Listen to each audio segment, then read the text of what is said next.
the inner sense, power of self itself. All this he saw and inly felt and knew, not by some thought of mind, but by the self.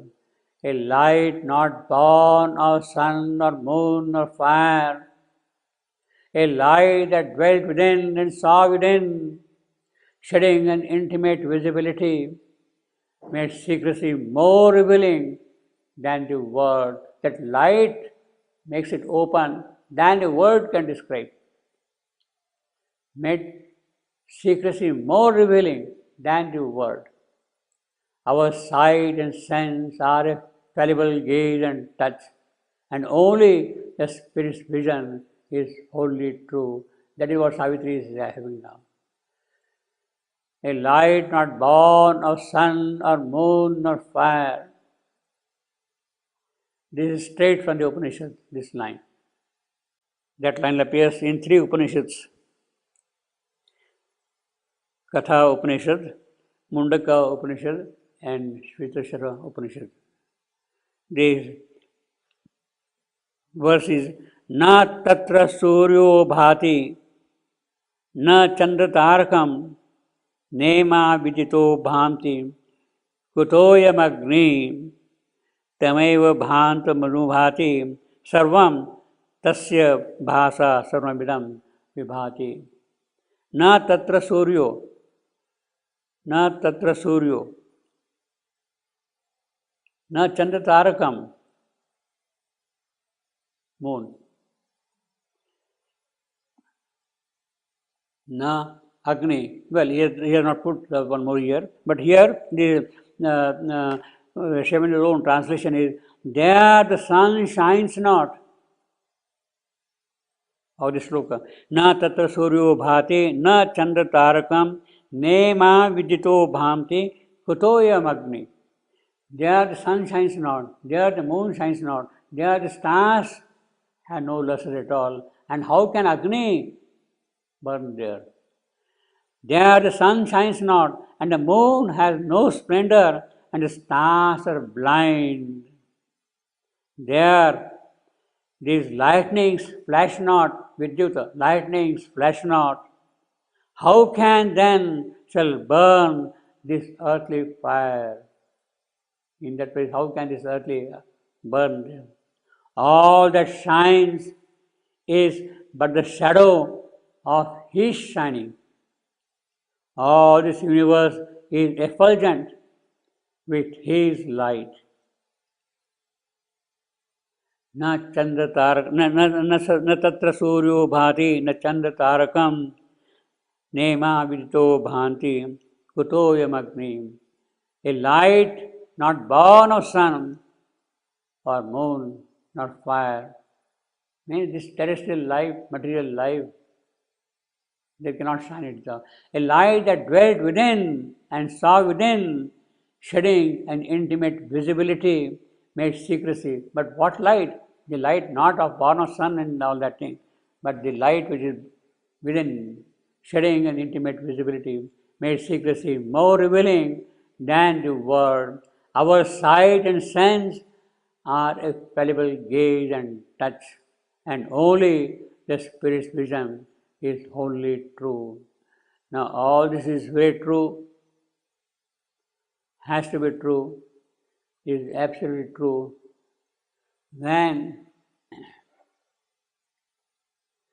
you are in search of the soul, everything becomes in a way secondary, of no consequence, of no importance at all. Our sight and sense cannot touch that thing at all. Does it then mean that we forget about our sight? Does it mean that we forget about our sense? Our tools of cognition which we got, do we discard them? Do we give up our science, our technology, our pursuits in the material life? Because they are a fallible gaze. That would be a very dangerous kind of philosophy. This is applicable only when you have reached that particular stage. Until then, you have to use your sight and your sense. You have to use your sight and sense until then.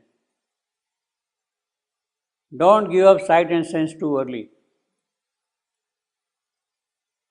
Our material means of pursuit of knowledge, of understanding, they have to be followed. And it is they who will, but once you have reached this particular stage, then keep them away. They are a fallible gaze at that point. Until then, you have to keep them. Means the materialist pursuit is required up to that point and should not be discarded. And as thus she passed in that mysterious place, through room and room, through door and rock-hewn door, she felt herself made one with all she saw. So all those figures which she is seeing there, she is identifying herself with them.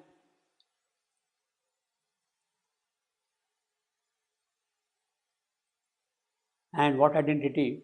A sealed identity within her woke. She knew herself the beloved of the Supreme. These gods and goddesses were he and she. The mother was she of beauty and delight. The world in Brahma's vast creating class. The world fusions on Almighty Shiva's lap. The master and mother of all lives, watching the world that twin god had made, and Krishna and Radha forever entwined in blame. The adorer and adored, self-lost and one. This is the identity with all gods and goddesses. She knew herself the beloved of the Supreme. So, in fact, he has given a few examples. First, we have got the Supreme here, and she is the beloved.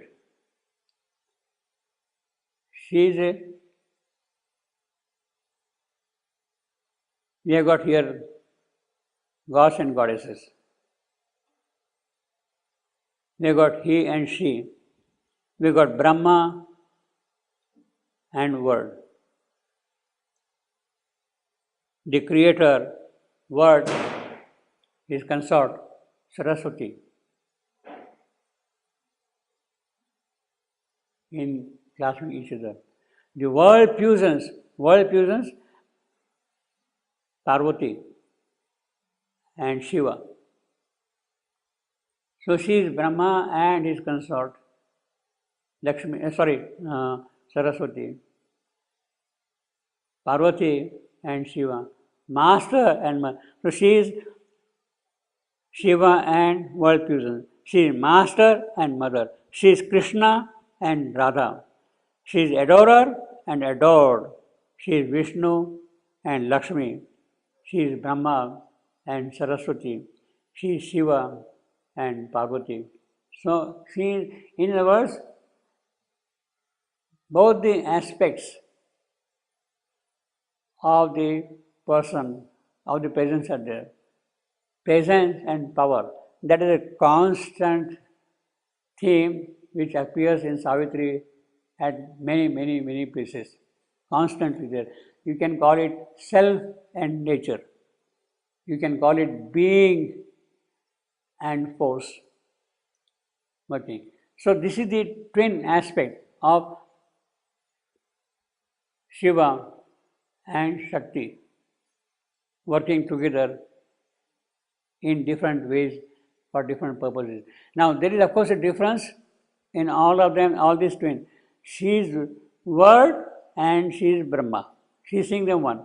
She is Shakti and she is Shiva.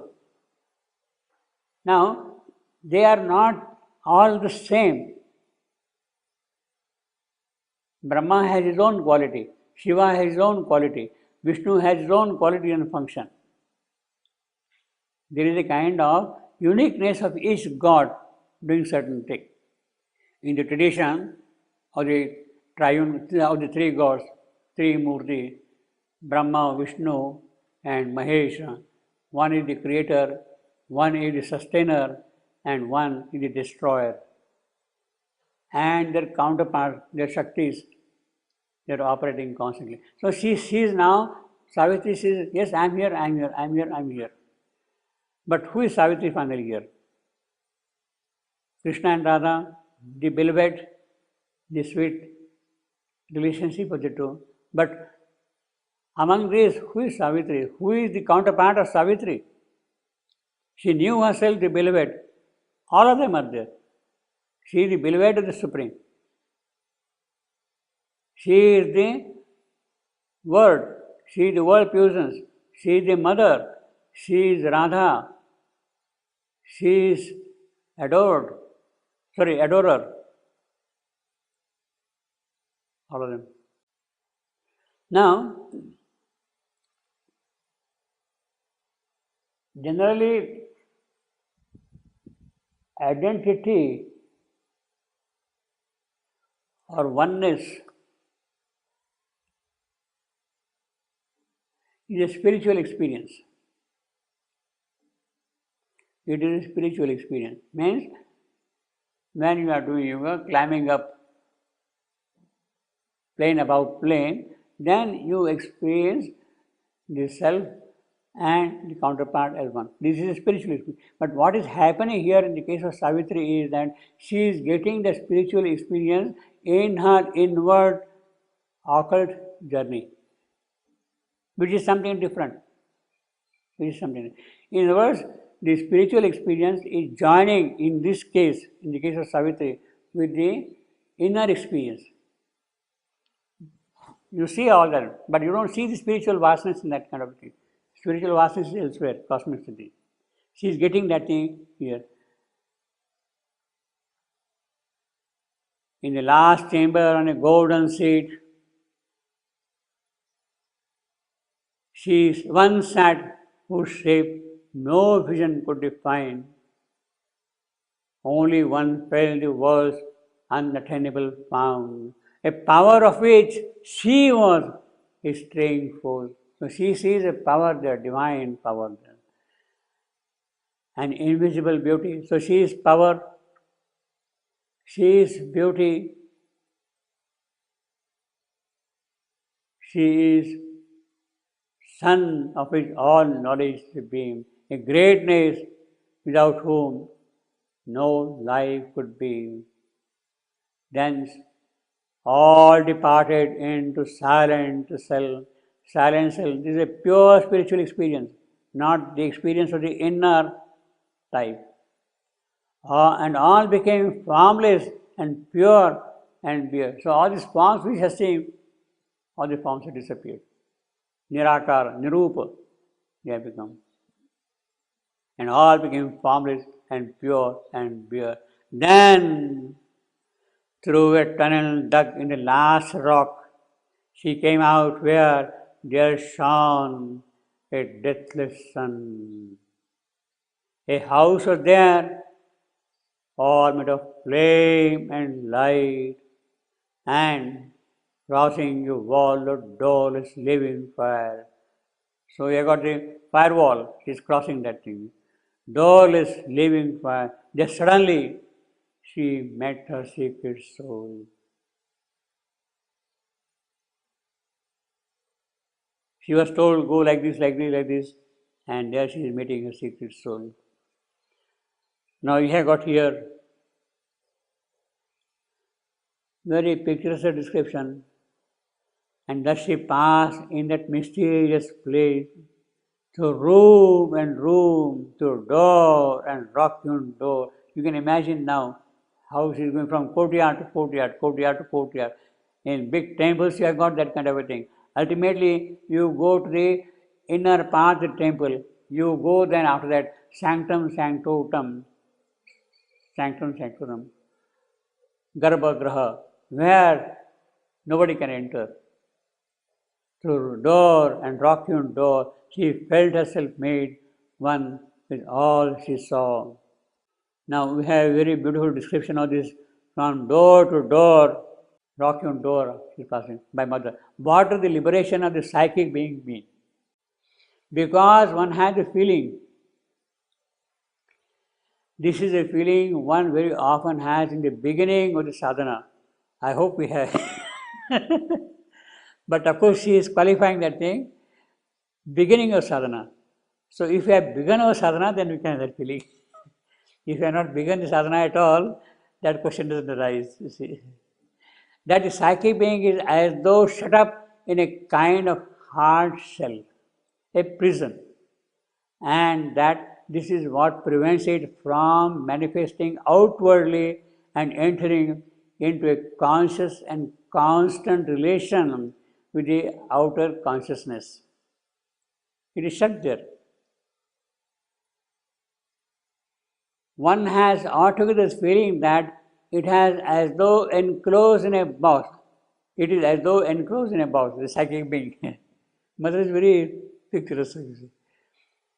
It is as though enclosed in a box or in a prison with walls which must be broken or a door which must be forced in order to be able to enter, which must be forced.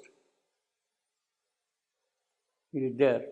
So naturally, if one can break the walls, open the door, it liberates the psychic being, which was shut in and which can now manifest externally. So once the psychic being comes out, then it can play its role in the outer circumstances, externally. All these are images, but each person naturally has his own personal image.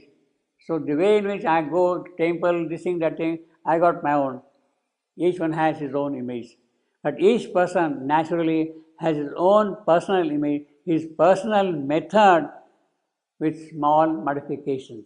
So it is not common formula for everybody. You go to, it's not a chemistry formula and then you work out and you get the products. Some of these images are very common to all those who have had the experience. For example, when one goes down into the depths of one's being to find the psychic, right at the bottom of one's consciousness, there is this image of descending into a deep well, as if you are going into the deep well. Going down deeper and deeper, descending, and it is as though one were truly sinking into a well, getting lost. How clear the image is there. Naturally, all these are analogies, but they are associations with the experience of impressions which give a great deal of force and concrete reality to the experience. She says images, but then there is a kind of a concreteness also. As when one goes on the discovery of one's inner being, of all the different parts of one's being, one very often has the feeling that one is entering deep into a hall or room according to the color, the atmosphere, the things it contains. One has a very clear perception of the part of the being one is visiting. And then one can go from one room to another door. It's exactly the same phrase. One can go from one room to another, open doors and go into deeper and deeper rooms, each of which has its own character. They are not just repetitions of room. Each has its own character. And often these inner visits can be made during the night. So let us sleep. Then it takes a still more concrete form, like a dream. So dream has a concrete form. And one feels that he is entering a house and that this house is very familiar to him. This is exactly what we see in Savitri. And according to the time, the periods, it is internally different. So the same place, according to time, will be different. And sometimes it may be in a state of very great disorder, very great confusion, where everything is mixed up.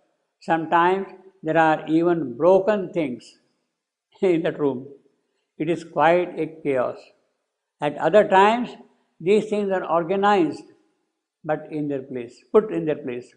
It is as though one had arranged the household, one cleans up, puts it in order, and it is always the same house. This house is an image, a kind of objective image of your inner being, not still the soul. And in accordance with what you see or do, you have a symbolic representation of your psychological work. It is very useful for concretizing. It depends upon people. From person to person, we change. Some people are just intellectuals. For them, everything is expressed by ideas and not by images. But if they were to go down into a more material domain, well, they risk not touching things in their concrete reality and remaining only in the domain of ideas, remaining in the mind and remaining there indefinitely. Then one thinks one is making progress, and mentally one has done so, though it is something altogether indefinite. The mind's progress may take thousands of years. So she is very critical of that, thousands of years, for it is very vast and very indefinite field, which is constantly renewed. But if one wants to progress in vital and physical, well, this image representation becomes very useful for fixing the action. So she makes a distinction now between the mental idea and or the vital image and the physical, making it more concrete. Naturally, it doesn't happen completely at will. It depends on each one's nature. But those who have the power of concentrating with images, well, they have more facility. So you have got the image, you concentrate, Murti Puja, focus it on that, it becomes concrete for you. It becomes a living image, you identify yourself with that, it becomes one with you. So there is a meaning in that, you see. To sit in meditation before a closed door, as though it were a heavy door of bronze, and one sits in the front of it with a will that it may open. Yeah, the door is closed, but one sits with the will. And to pass to the other side. And so the whole concentration, the whole aspiration is gathered into a beam and pushes against the door. You have to keep on pushing. And pushes more and more with an increasing energy until all of a sudden all burst open and one enters. It makes a very powerful impression.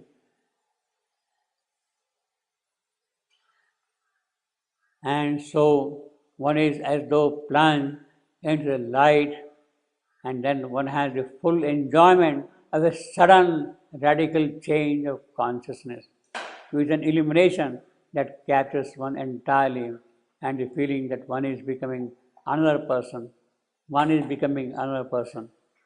And this is a very concrete and very powerful way of entering into contact with one's psychic being. So this is the recipe Buddha has given, how to enter into contact with the psychic being. She has said this thing on 17th August 1955. All these things, questions and answers.